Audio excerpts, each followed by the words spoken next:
BloodLoop had their creator playtest. I got to play in it. We got this video from Orangie taking a first look. It's kind of cool to see Orangie creating content like this on Web3 games. You know what I mean? Yeah, it's really good for Orangie because I think he has like a very good skill set. So you can see how it play on a like professional or semi-professional level. Love Orangie. I love him putting out content because it's probably the high spectrum of gameplay.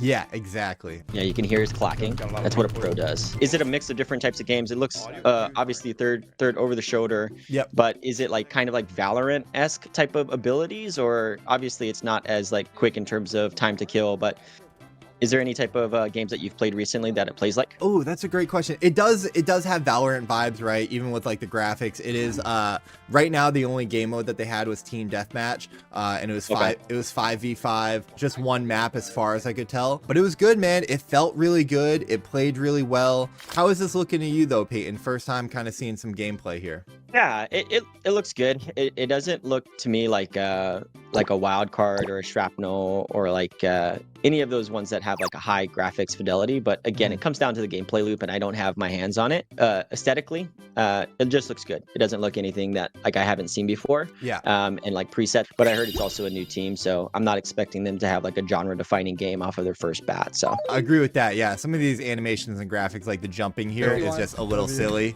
For sure. I kept making parkour jokes, and I'm glad you said that about the fidelity, Payton, because I had posted my little clip, and Kieran had commented that he thought that it looked very familiar, and the Lyra template, template from Unreal Engine kind of strikes again. And what are your thoughts on like teams using stock assets or templates? And I'm not saying that BloodLoop did or did not, but we do see that a lot in a lot of these early alpha gameplays and things like that. If you're looking at like the gameplay loop, this is probably also the people don't have like probably a good background in game development, so it takes a lot, right? From concept art all the way to making like 3D models. It's a long time. It's like for a fast like artist to modeler, that's probably 2 to 4 weeks, and that's on the fast end. So making that much to see if like you actually have traction, I don't like really fault them for it. But I guess what's really hard is that if you're using like main assets and you're trying to kind of label that as yours, that's where I start having a little bit of an issue. Everseed Kenny, I'll shout out to him. Me and him talked about some of the game development aspects of stuff, and like gray boxes are super useful because you don't want people to feel like so enticed by just the graphics. So you want people to actually feel like the game loop and how good it is just by itself.